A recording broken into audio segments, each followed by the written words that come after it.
It's time for school days. Help for moms and dads of school-aged kids. I tell parents, you're like a training wheel on a bike. Your job isn't to make the bike move. Your job is to keep the bike upright.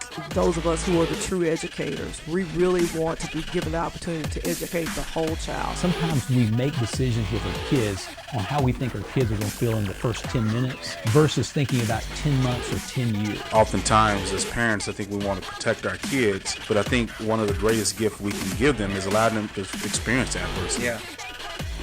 Here are your hosts, David and Danita Bailey. Well, good evening and welcome to School Days, Help for Moms and Dads of School-Age Kids. I'm Danita Bailey. And I'm David Bailey. The Surgeon General has declared e-cigarette use by youth an epidemic. More than 3.6 million U.S. youth, including 1 in 5 high school students and 1 in 20 middle school students, currently use them. Serious lung injury and even death have been associated with vaping products. Because of the threat to schools and to students, school officials are mobilizing nationwide to bring awareness and to keep vaping out of schools. So, David, you were a little bit on the fence about this episode at first. You were like, how much of a problem is it really? And you're kind of questioning whether or not we needed to do a show about this. But, you teach elementary school, so it's not, no, that's right, you're middle school. So have you not seen much of a vaping issue in your school?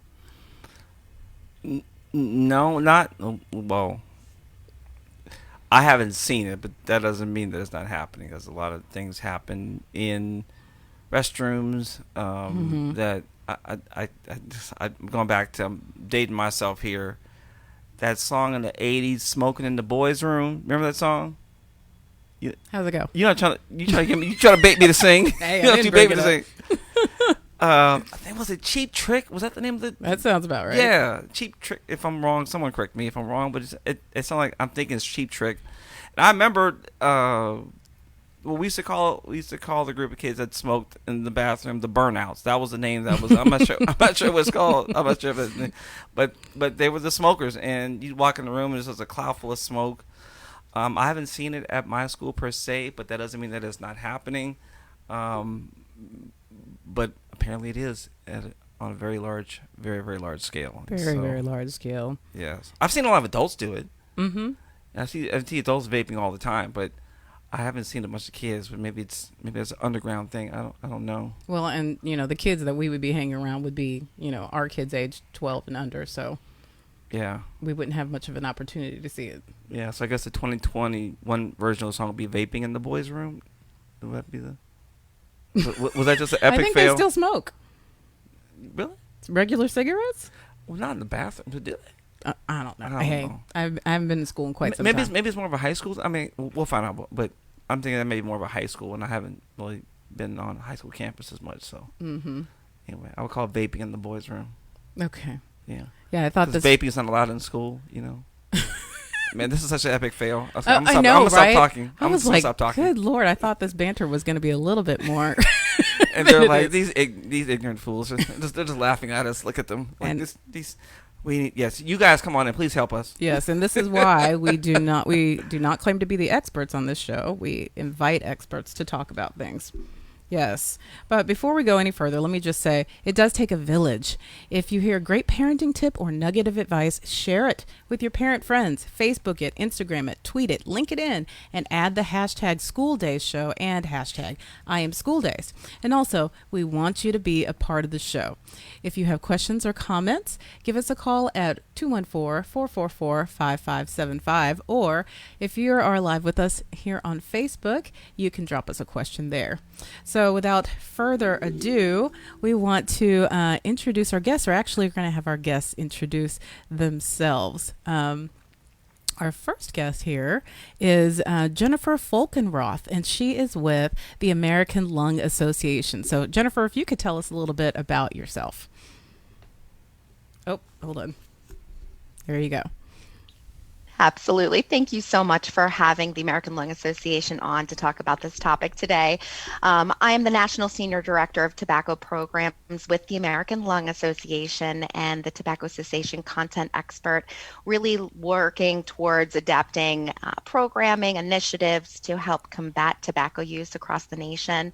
I'm a certified tobacco treatment specialist and have been working in nicotine addiction for the past 17 years and have assisted over 1,000 individuals, both youth and adult, in successfully breaking free from their dependency on nicotine and tobacco. I'm an ex-smoker myself, so my passion comes through to my profession, and I'm grateful to have that, as well as a passionate mom of two, really looking to make sure that our future generations are as healthy as they can possibly be. So, all right. Thanks so much for having me. Well, thank you for your work. Absolutely. We appreciate all that you're doing. And our next guest is Dr. Matthew Gibbons. He is with the Richardson Independent School District. So welcome, Matthew. Thanks so much for having me.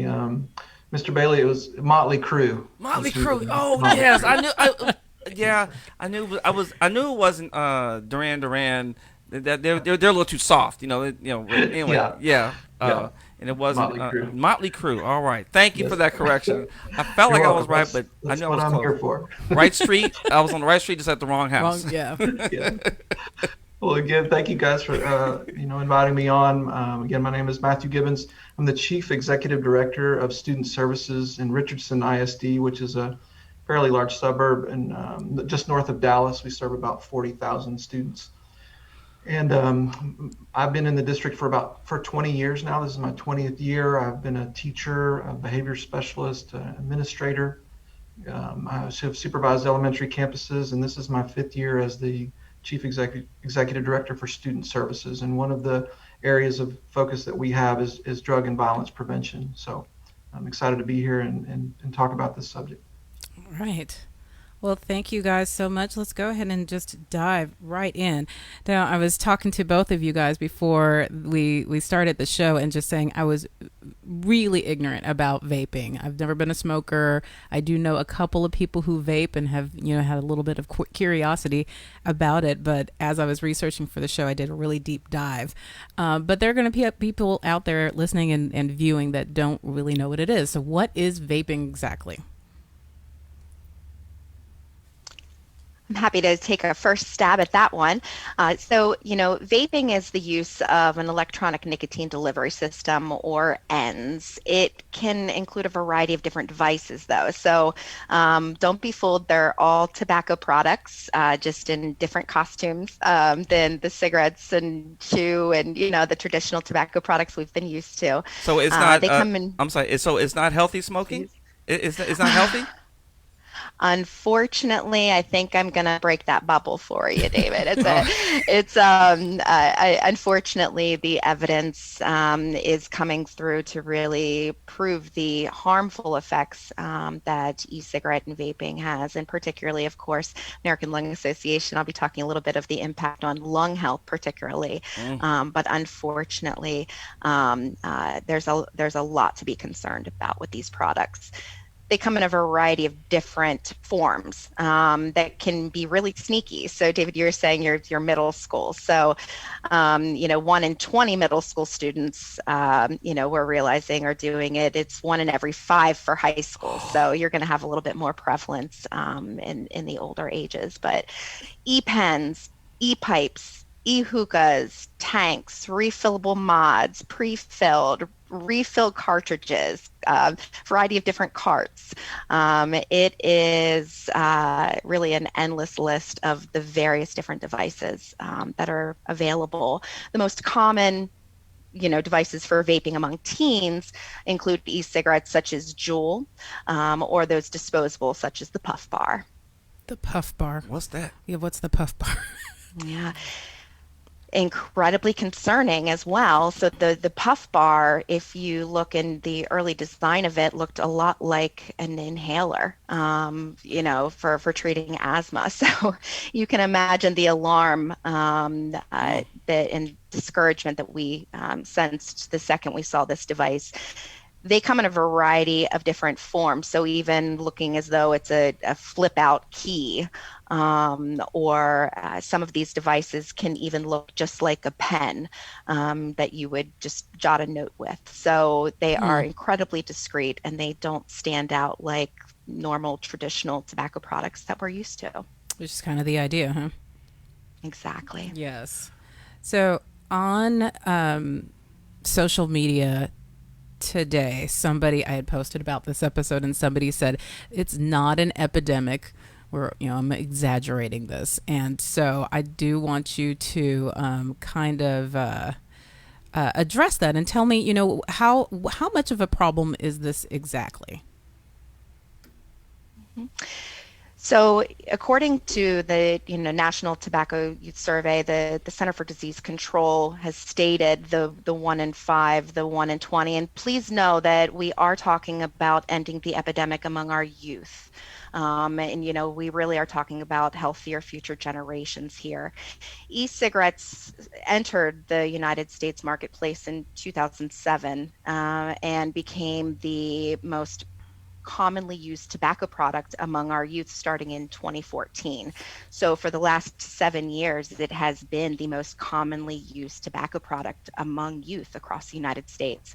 The Surgeon General has declared youth vaping an epidemic and reports, e-cigarette use among youth is a significant public health concern, and steps must be taken by parents, educators, especially policymakers, to really discourage use of these products. It absolutely is an epidemic among our youth. Okay, well, so being a math teacher, I went straight to the mathematics of what you said, and so 1 in 20 that's 5%, and 1 in 5 is 20%. So so what you're saying is from middle school to high school, the rate of use quadruples. It's a 400% increase in usage from middle school, and that's so we're saying 20% of all high school students in America, roughly give or take, are smoking / vaping. Is what you're saying? The National Youth Tobacco Survey from 2020, so very recent data.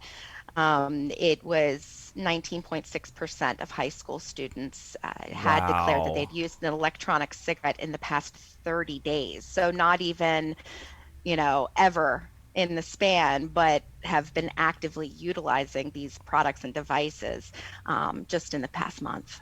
Yeah, that's pretty serious right there. Wow.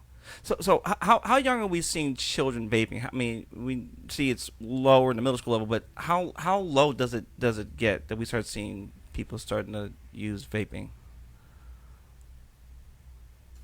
Dr. Gibbons, do you want to take a stab at that one? Sure. Yes, ma'am. And that's a great question, Mr. Bailey. We've been tracking our numbers, so to speak, about vaping. So when a student is caught with a vape, we track that through our tracking systems, our behavioral tracking systems, and we've seen an increase in our elementary schools even this year. And I know we'll probably spend a little more time on how we will address that, but we've seen a steady increase the last 3 years of elementary students in 5th and 6th grade being caught with vapes on campuses. A pretty significant increase this year. Yeah, I was going to guess at the intermediate level, that 5th, 6th grade level, that's probably where, because that's when kids started transitioning to that preteen age right there. That sound like that'll be I know when I taught 6th grade, it's a time of transition, and so I can see a lot of kids doing that there. Why is vaping appealing to young people? What's the appeal of it? Well, I can share just a little bit from the school perspective, and I know Ms. Folkenroth will have a lot more information in regard to that, but the way that it's marketed for us and the things that we have to share with the students is that, the flavors that it comes in, even, the advertisement, the way that it looks, the way that it really does cater to youth, is a big battle for us. I know for older students that we've talked to, and, at the high school level, a lot of them did start getting into it because they thought it would help them quit smoking, or their parents smoked, and their parents said, "Don't do what I'm doing, do the vaping thing. It's healthier for you." It's just totally misinformed, but it's healthier for you.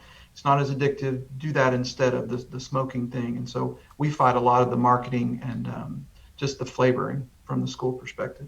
Yeah, I actually, again, I did not know much about vaping. And so, again, in my deep dive, I looked and I was like, okay, so what is the appeal of this?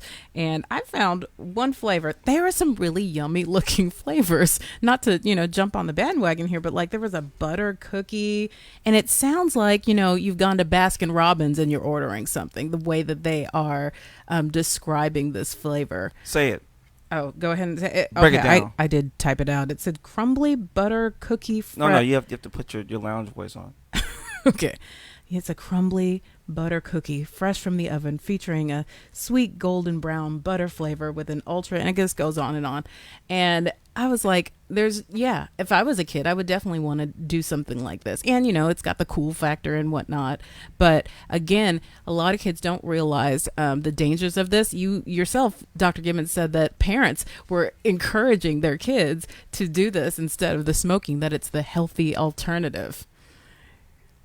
So you have a lot to kind of combat then there. I do want to ask you, Dr. Gibbons, because I kind of found you from some news reports, because I know Richardson had been trying to deal with their vaping problem. When did you guys realize that it was a real issue? Yes, I was on the news. Yes, thanks for. It wasn't actually the news. It was an article. Oh, the news article. No, in all seriousness, in 2018-2019 school year, we had a outrageous amount of vapes, and not only just the standard electronic cigarette e-cig stuff. It was the THC vapes, which are they're a marijuana derivative, and that for us, for kids who are caught with that in public school, that's a felony offense. And so before we knew it, we had sent over 24 students to juvenile justice, to an alternative education placement. We had expelled them from our district because they were caught with these THC vapes. Mm-hmm. And so before we knew it, this was happening. And that was where I knew that we needed to make a change, and we needed to stop what we were doing and reevaluate what was happening, because we were not doing good for the kids by just sending them out of our district. So we started to really evaluate it from there. We started tracking the data in the spring of 2018-19 school year. We got an anti-vaping task force together. We got people together, and we really got a plan in place for us to launch for that next school year. So it's been about 2.5 years since we really started implementing a sound practice in place in Richardson. Mm-hmm. And you mentioned the THC. So being caught with vaping THC is much more of an offense than getting caught with like a marijuana cigarette, a joint. And why is that? Because one is a misdemeanor and the other is a felony. Yes, so it's a felon. It's a state drug felony arrest. So those kids who are caught with THC on our campuses, they have two. They have a double whammy. They have to go through the law enforcement side. They're arrested, and then they also have to deal with school discipline as well, which at that time for us was a 90-day expulsion out of our district. And so it's a pretty severe consequence. For the regular vapes, right now in our district, it's a prohibited item. So they're not expelled from our district. They're not even necessarily even sent home. They're given in-school suspension currently, but it's a drastic change from a THC vape to just a regular e-cigarette. Yeah. Hey, Jennifer, what is the difference though between the marijuana cigarette, the joint, and the THC? Why is there so much of a difference?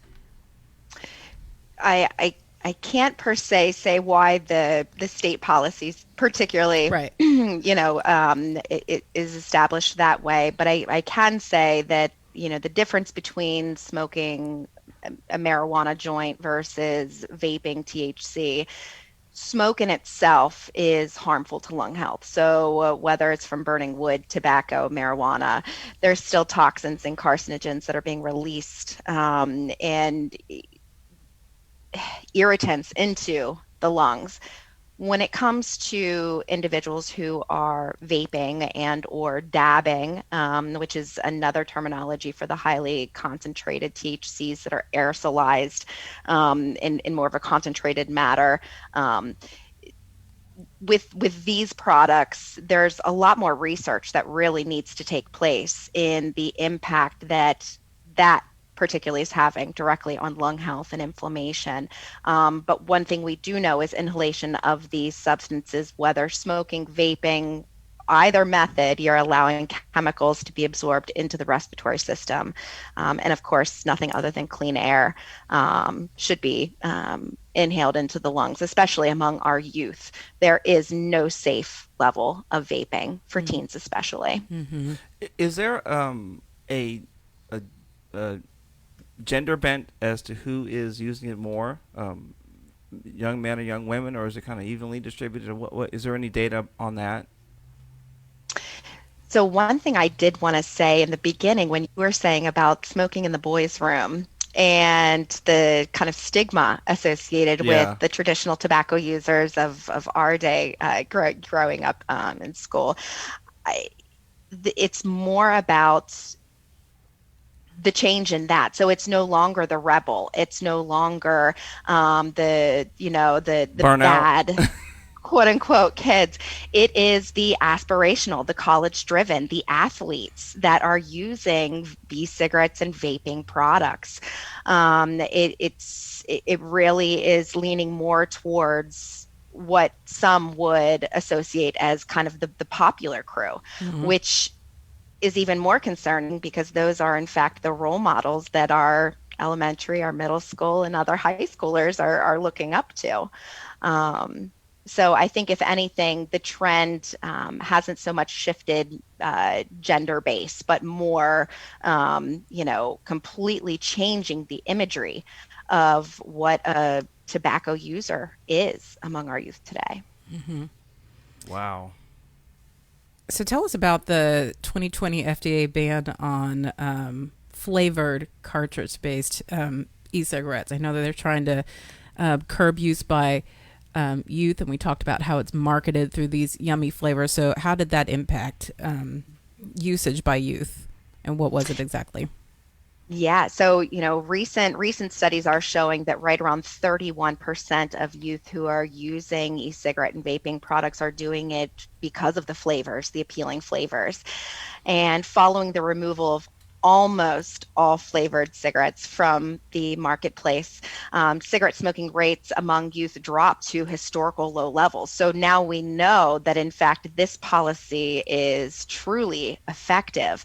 However, the remaining flavored tobacco products, including menthol cigarettes, cigars, e-cigarettes, these are still on the market, attracting youth and addicting our next generation. So it's really leading to significant increase in overall tobacco use. So although we are winning with removal of the flavors from the 2020 FDA ban on those unauthorized flavors, we still are seeing, a high prevalence rate of those youth. So over half of youth cigarette smokers aged 12 to 17 started with menthol cigarettes. And that's a 2019 stat. So, close to 70% who use tobacco products are using a flavored product. So the magnitude of the flavors and exactly what you're saying, I saw fruit flavors and chocolate and Cocoa Pebbles. I don't know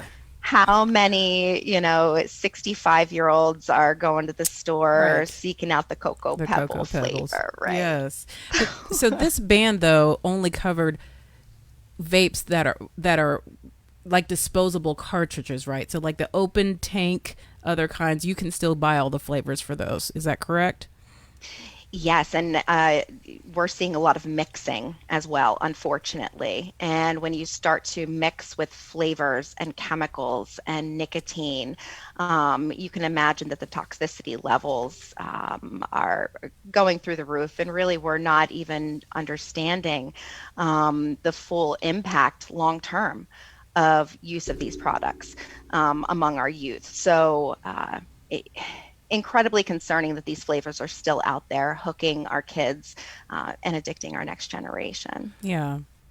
Now, I'm just, as we're talking about this, I'm thinking about, so this came out in January 2020, and then the pandemic hit in it hit our shores in March 2021, and we had to go home and underground, in a sense. At the local level, do you believe that the pandemic has, this is just me thinking, I would think that it has shot up because there's really there's a lot less accountability in the schools. What are your thoughts on those things and some of the challenges that possibly the pandemic has had on the rates and management of smoking of these types of cigarettes? You can imagine how difficult it is to enforce the school policy through Zoom or a virtual, classroom opportunity. Also considering that, these are much more discreet when they're being used. So the puff of aerosolized, the emissions that are coming out, it is not pure water vapor, right? But it's not as thick as a cloud of cigarette smoke. So it can very discreetly be, dosed by a teen right at the kitchen table while you're having dinner, many times undetected and unnoticed. Really? We have noticed a significant shift in the style of device due to throughout the pandemic. So really digging into the data, most recently looking at the disposable ones, the actual increase skyrocket of teens who are purchasing the disposable e-cigarette product versus the refillable mods and carts. It'll be interesting to see how this ties in with the pandemic, how the disposable ties in with keeping it discreet and being able to toss it before mom and dad come in, or even, sharing teen to teen, having those disposable products. Not good during a pandemic. Oh yeah. Who regulates what's in these juices, in these e-juices? Is there somebody regulating it? How do we know what's in it? We talk about that it's not safe, but I think if you're just buying it off of some vape website, then we don't know what's in it. So most tobacco products, including e-cigarettes, were required to submit a product application to FDA to really determine whether they should be permitted to stay on the market. However, I will say that there is no FDA oversight of the manufacturing of these products, which means there truly is no oversight regarding the potential harmful ingredients, right? So the actual composition of the e-cigarette products varies from product to product, and researchers really don't know, the depth and breadth of all of the different chemicals. We have a list of those that are being frequently identified through research, but there really is, no FDA oversight on the manufacturing of the products. And there are products that don't necessarily say on the package that they have nicotine in them, correct? That is correct. We are seeing significant inconsistencies with the milligram and dosage that is being placed on the label versus what we're getting back. And even research studies that are showing even those that claim to be 0 milligram nicotine, in fact, those individuals having traces of cotinine in their blood, showing there are traces and detectable traces of nicotine in these products, claiming to not have any at all. And Dr. Gibbons, are you finding that students sometimes aren't even aware that there is nicotine in these? They think that they're just vaping some yummy flavor? Most of the time when we find a student who has a vape, they are pretty clear that what they have is not appropriate for them to have at a school in regards to what it contains. Most of the time they're pretty savvy on that, but I would agree with Ms. Folkenroth. A lot of times, there may be things they have no idea. They got it from a friend. It says one thing, it looks to be another. The oversight of it can be really kind of scary, honestly, when we recover some of those vapes. Okay, so a few years ago, there was an outbreak of hospitalizations for lung injury and even death from vaping. Um, what were some of the reasons that were identified from that?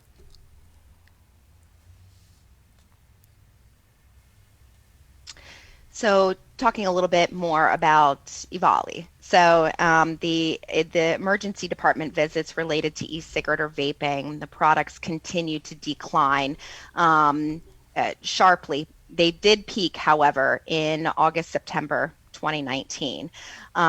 What we did notice through this, there were 68 deaths confirmed in 29 states and the District of Columbia. National data from these reports showed that the product sample testing showed the THC containing e-cigarette or vaping products, particularly from informal sources like friends, family members, or in-person online dealers. So these were specific, cases that weren't as much mainstream mainline. The vitamin E acetate was strongly linked to the EVALI outbreak in itself. So, but evidence is not sufficient to rule out the contributor of all of the other chemicals of concern in these products. And I think we still have a lot more that we could learn about the EVALI cases, and also just the diversity geographically, state to state, since these were informal sources that these products had come from. So, I don't know if my wife warned you or not. I'm the one that I get spin off questions that aren't on the script. I love David. I'm down. Toss them at me. Thank you. I love it. All right, here we go. So, is the nature of the smoking? Is this a solitary adventure of smoking, or is it done socially? And particularly in the pandemic. So is it, are most people just going to the corners and doing their thing by themselves, or is it done in a social context? Kind of how is it typically done? Because I'm thinking if it's socially done, then the impacts on COVID. Anyway, I'm sorry. Well, kids are still getting together, though. Right, that's true. They're not sheltering in place for sure. Okay, I'm sorry. Go ahead.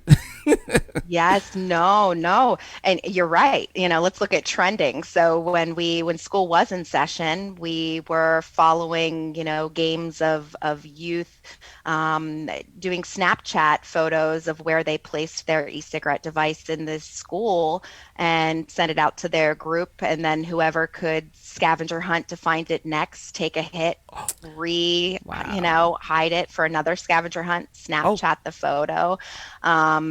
It was incredibly social. Now with the pandemic, it really isn't changing. It's just changing the way that they're interacting with one another. So we're still using the social media like the Snapchat. Kids are still getting together. And 39% of them say that they are vaping because a friend or a family member does it. So, there still is that social aspect of identifying with others that we are seeing. And I think if anything, boredom, how much time have you had at home being stuck inside? These are incredibly addictive. So even those that may have dabbled are now finding themselves hooked and struggling to quit. Stuck. Dr. Gibbons, have you seen the same thing?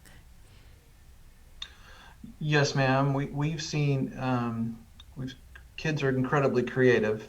There are things that we, as a school district and as educators, with these kinds of things, you try to be as proactive as possible and try to stay ahead of some of the things that are going on. But this is definitely a moving target when it comes to educators trying to figure out what the next step might be, whether it's what they're doing via social media or the equipment that they're using. If it's in a hoodie and a watch and a flash drive, all of those different things, it's incredibly hard to be proactive. But I know from the school perspective, and I know in Richardson in particular, we are really trying to be proactive in the sense of digging down to the addiction itself, not concentrating so much on the discipline apart, but the empathetic response of, we know you're addicted to this.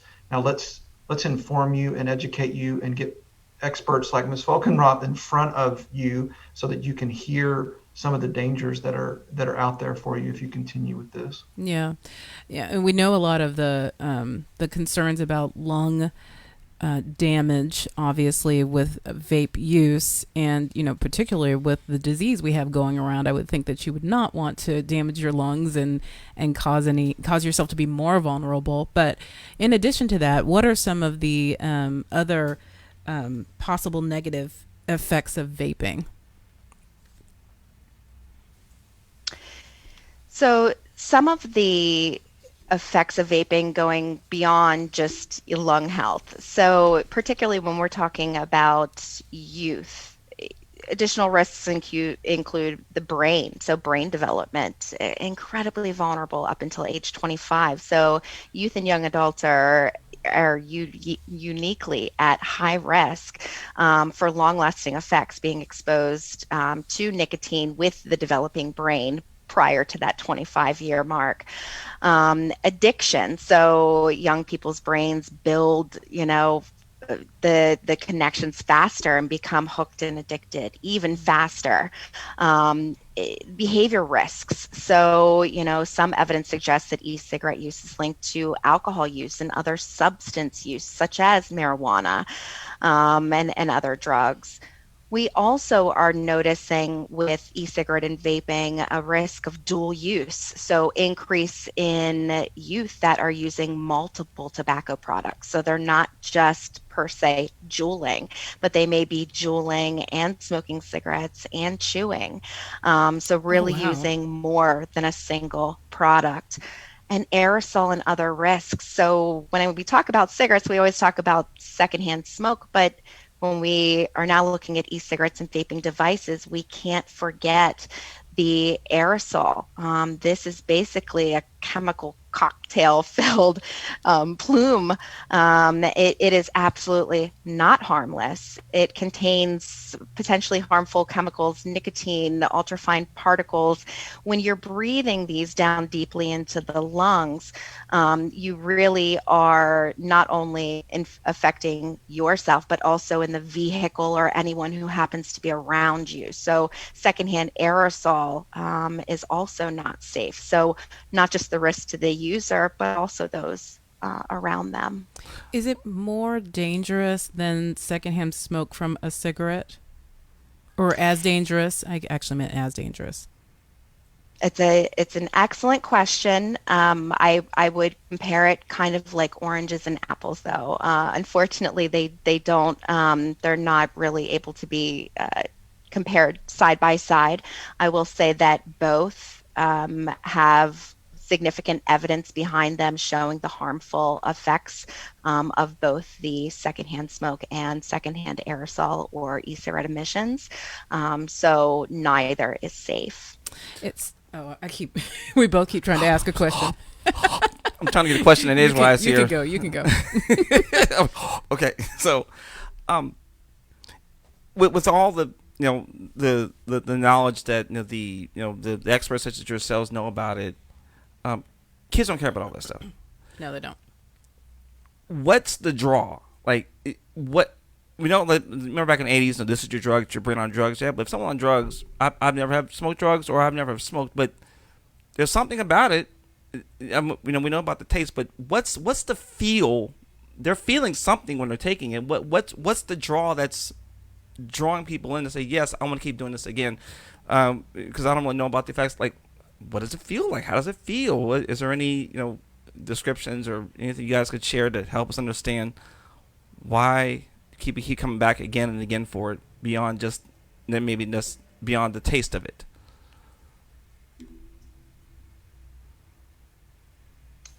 I'd love to hear also from Dr. Gibbons kind of what he's hearing, in the school hallways. But one thing that we are noticing anecdotally through our program facilitators. American Lung Association has a variety of different alternatives to suspension as well as cessation programming. So why is it so tough to quit, and what keeps them coming back? Well, highly concentrated amounts of nicotine, added convenience, because it's so discreet and undetectable. They can do it in more places than they would have traditionally lit a cigarette previously, and also the technology. With up to 8,000 different devices that How many? 8,000?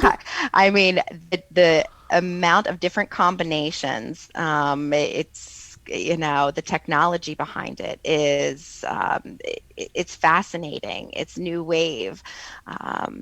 And it also is what the quote unquote popular kids are doing.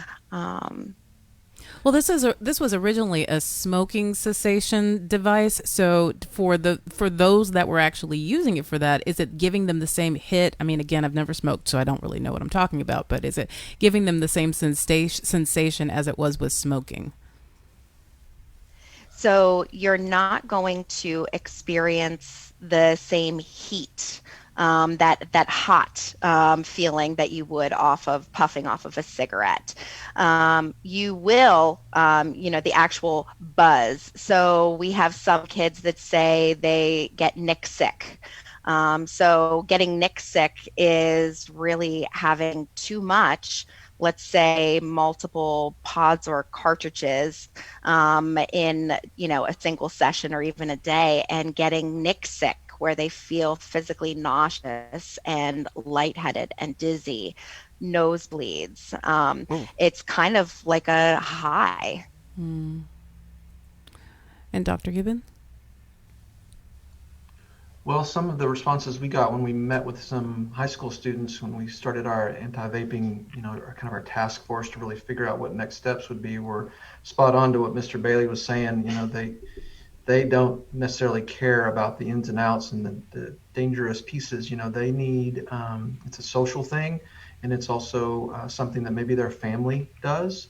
And then thirdly, it was a stress reliever. So there's, from us growing up in high school and kids nowadays, this kind of pandemic population, so to speak, the anxiety and the stressors that they're going through, this is one of the ways that I know that they felt like they could escape, or at least calm their nerves when it came to the anxiety of just school or family or both. So that's what we saw as well.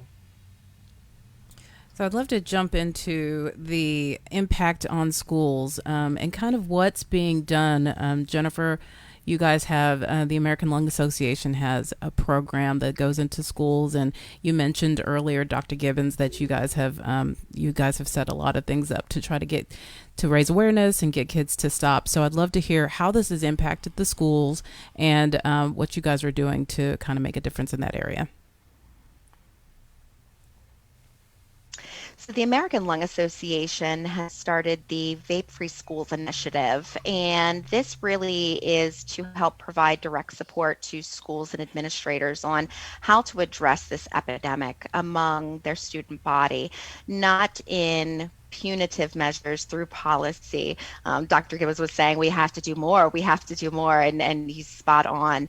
How do we really truly address the nicotine dependence and the tobacco dependence among our youth, and not just punish the dependency and addiction? So Vape-Free Schools Initiative, American Lung Association, it has 3 different components. The first is in-depth. This is an alternative to suspension or citation program. So for those students who may violate the school campus policy and be caught with a tobacco product on campus, they can opt in for an alternative to suspension program that will lead them through understanding the addiction, understanding what truly is in these products, and also, what services are available out there should they want to quit. Next component to this, the second component, is Not on Tobacco. Now, Not on Tobacco is American Lung Association's youth cessation program. It is completely youth-centered. It's not a youth version of an adult program. It really, truly is for the kids. And the Not on Tobacco program can be led by a facilitator directly in the school. It can also be done virtually, in days of social distancing. The third is the School Policy Index. So really taking a look at the school's current policy for tobacco use on campus, as well as services that they're able to provide students, faculty, visitors, parents who want to quit. Going down through their policy and pointing out ways that they can strengthen and enhance it to really combat the epidemic full force. So how can it be most comprehensive? So alternative suspension program, voluntary youth cessation program, and take a look at that policy and see how we can make it the strongest it can possibly be. All right. Thank you. Dr. Gibbons? Man, that's great to hear that from Jennifer, because we were, myself and a director in our department was actually having that same conversation this morning with a couple of representatives from the American Heart Association. They have a toolkit that they use, and we're going back and forth with them, and we're on that same road. We've done lots and lots of information and sessions for parents, for our students.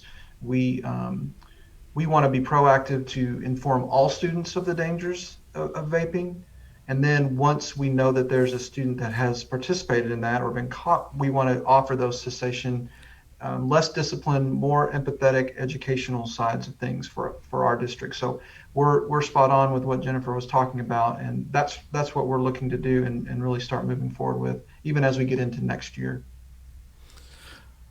So what are some of the besides we know about the lung damage, but what are some other effects, negative effects of vaping, and is there anything out on how it impacts academics? Well, I can. We mentioned earlier one of the negative impacts, of course, if a student is caught with a THC vape, is a felony drug arrest. And for those who are familiar kind of with that and the felony and what that does to the opportunities for a student to go to college, they could lose, if they're a senior, for example, and they have a felony drug arrest on their record, they could lose college scholarships. They could lose opportunities to be enrolled in a university. So there are much bigger pieces to that arrest that students need to be aware of. And in fact, a couple of years ago, we did it wasn't award winning by any means, but we did a video that we shared with all of our students in high school that showed some of the negative outcomes that could happen if you happen to be arrested for having a THC vape on campus. Just trying to give them the exposure to these are real things that could happen. So to me, and what I deal with on a daily basis, that's a pretty negative side effect of using a THC vape particularly. And then also the suspension and the loss of instruction, or the expulsion and the loss of instruction. So you're just kind of out there, and you've more license to vape, but you're not learning anymore. You've been kicked out. If I could say a little bit about that expulsion, once we found that was happening and we had over 24 students expelled, we reinvented a program, a first offender program for students who are caught with a THC vape. So they're no longer expelled. They're transferred to our alternative school, but they have the opportunity to shorten that length of time if they attend a Saturday class, in which we run a Saturday class where the students show up. They're educated on the dangers of vaping and THC, and also the last hour of that program, their parents are required to show up. So their parents show up. They have some really good conversation between the student and the parent to really get some things maybe out in the open and get a plan moving forward. So we've seen great success in that and a great reduction in our THC referrals with no more expulsions, which is really was our whole goal. And did I also see, Dr. Gibbons, that originally you guys were sending them to a juvenile justice school or a school within the juvenile justice system originally, and then you guys started sending them to something within your district? Or am I misunderstanding that? Yes, ma'am. Is that true? That's correct. Yes, okay. ma'am. And the reason for doing that? Well, I mean, we want our kids in our district. We are committed to our students. We want them here. If we can keep them within our district, control that, give them the information that they need, and get them back to their original school, to the teachers that love on them and teach them, to the communities that they're a part of. That's what we want. We don't want to send them 30 miles away for 90 days to a school where they know no one. And I'm not faulting that school. They would do an excellent job, but we want them in our district. And so that's why we made that change. If we can educate them and keep them with us, then hopefully we can try to get that repeat offender percentage down and keep them in our district. So with the development of, you said before that brains are still developing until the age of 25, and that there are some impacts on brain development. Do we see a dip in academic performance from students that are vaping as compared to those who are not, or is there just insufficient data out there on that yet? So, I will say that, nicotine, as you're saying, during the developing brain up until age 25. So using nicotine in adolescence can harm parts of the brain that control attention, learning, mood, and impulse control, which we know our kids can all benefit from staying on We track. know nothing about that.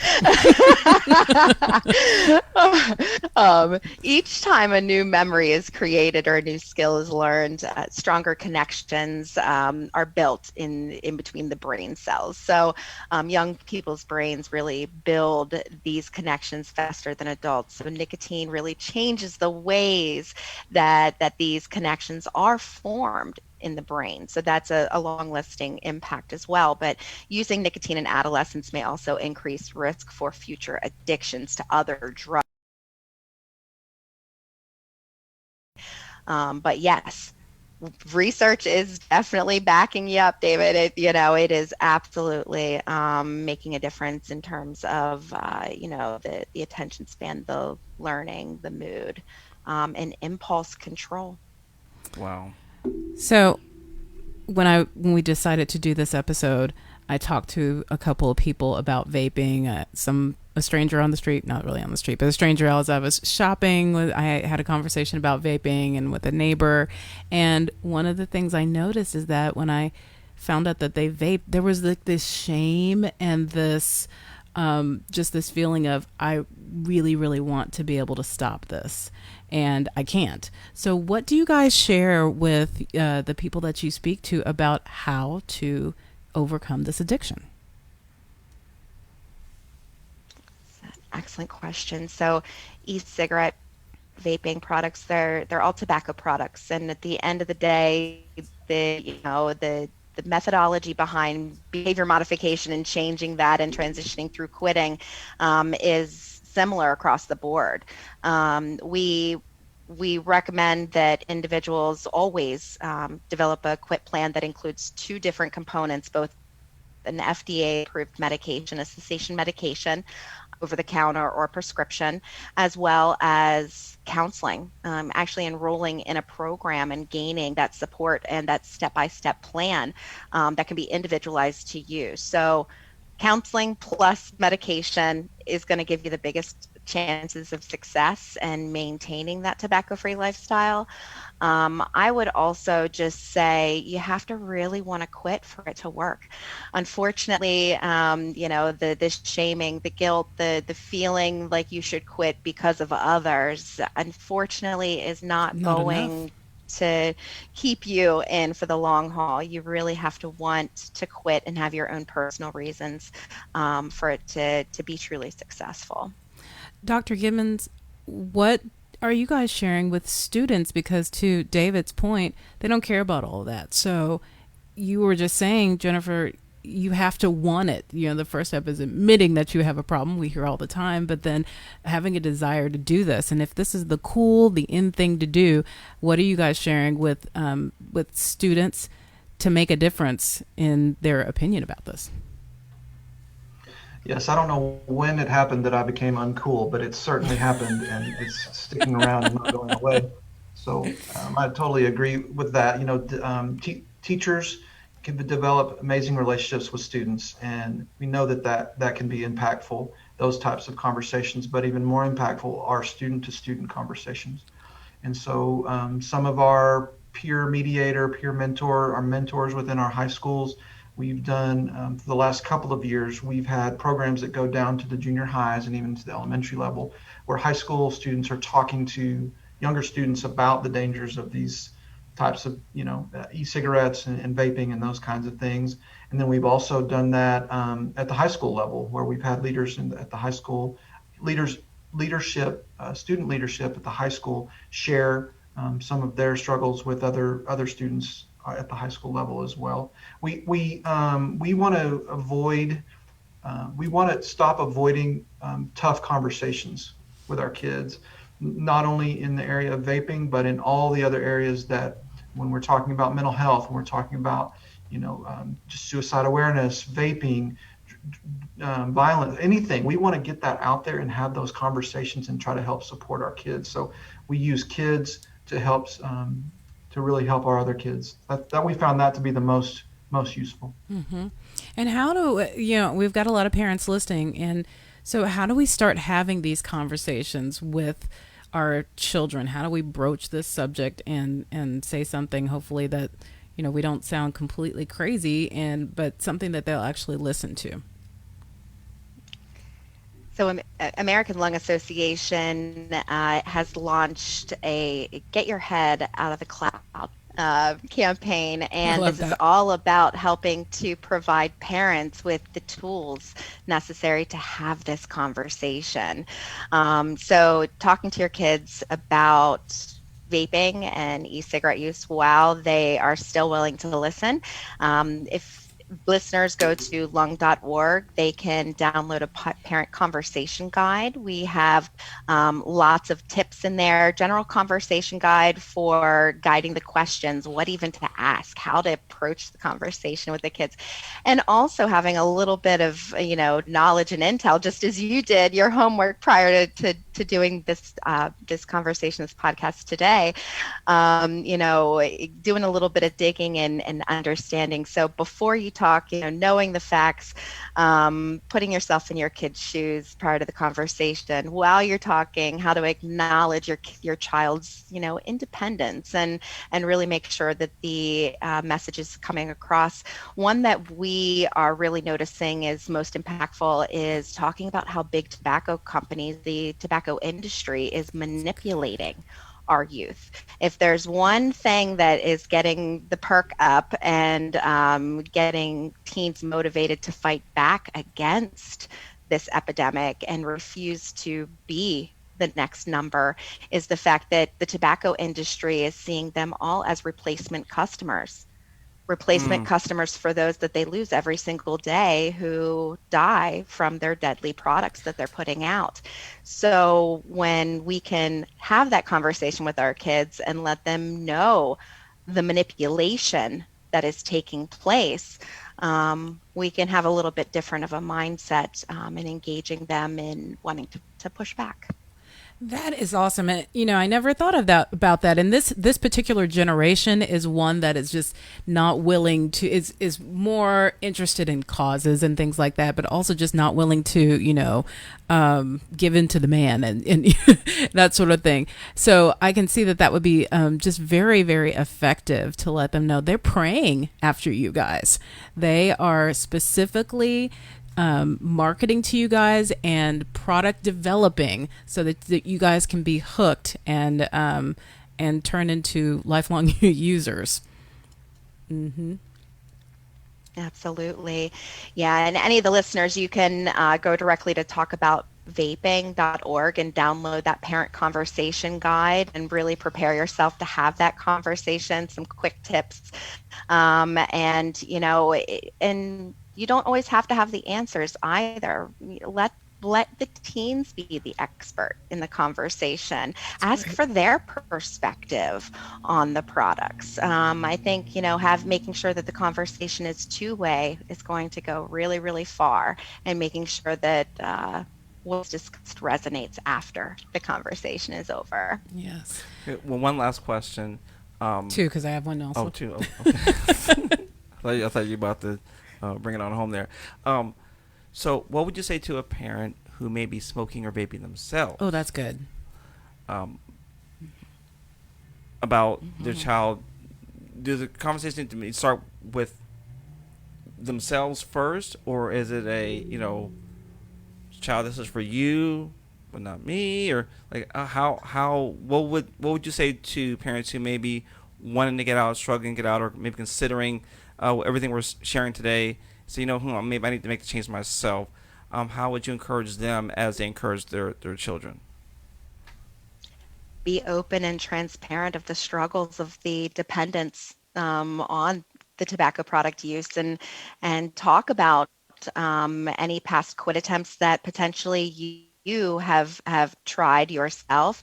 Talk about the addiction. Be open and transparent. I think just being real with your teen and saying, hey, this is not, we're going to have this conversation about these products, and I know that you see me doing this every day, but this is a serious dependence, it's a serious addiction, and I pray it never happens to you, so let's have a talk.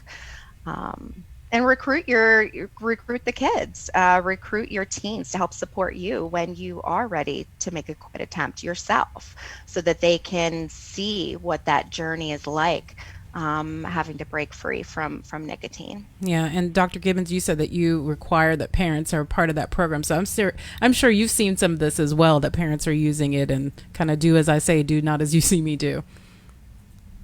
Yes, ma'am. And especially with the THC, there's such a prevalence of marijuana, and some states it's legal for people, some states it's not. There's a lot of that. So kids they get mixed messages on a lot of different things, but to make their own decision, to not live in isolation when it comes to something that they may be addicted to, and to have someone, especially from my perspective at the school, that they trust, that they can talk to, and not feel like they're going to get in trouble, but they're going to be, a trusted adult is really important. And that's what we're aiming to do here in our school district. Yeah. Well, thank you guys so much for your work. This is such an important topic, and you guys have shared some really helpful information to parents. So thank you guys both for your time. Thank you so much for having us. Thank you. Noggin Educational Foundation is the premier sponsor of school days, so we always want to let you guys know what's happening with Noggin. We're currently taking applications for 2 of our programs. Noggin offers 12 hours of free private tutoring to students through our educational coaching program. Also, through our ARD advocacy program, parents receive support in securing services and accommodations their kids need at school for learning disabilities and special needs. With the closure of schools and distance learning, the education gap for low-income students has widened, and the one-on-one intervention we provide is vital. See our website, nogginfoundation.org, or email me at danita@nogginfoundation.org. My name is spelled Doneda, and you can get more details. In April, we will have David back on the show again as a guest. What? Yes. You made it happen? Well, you did so well that first time. Oh, it's happening this year? Stop Next it. month. Wow. Amazing. Okay, I'm sorry. Go ahead. You're welcome. Go ahead with your script. Go ahead. You're welcome. He's going to be talking to us about study skills. And also in April, we've invited the team from the Critical Thinking Project at the University of Queensland in Brisbane, Australia, to talk to us about developing critical thinking skills in kids. So be checking our social media and our website for details, and tell a friend. And as always, head to our website, schooldazedshow.com, for more information about all that we're doing and the resources mentioned on School Dazed. And remember, you don't ever have to miss a show. Find us on Spotify, Apple Podcasts, Pandora, Amazon Music, iHeartRadio, Audible, and pretty much anywhere you listen to your favorite podcasts. And don't forget to follow us on Facebook, Instagram, and Twitter at Noggin Foundation. That's Noggin. And last but not least, David and I always like to end the show by saying that we are parenting by grace. We depend on God to give us the strength and the wisdom that we need to raise our kids into flourishing adults. And if you would like to know more about that, feel free to email me at info@schooldazedshow.com. Have a great week and stay safe.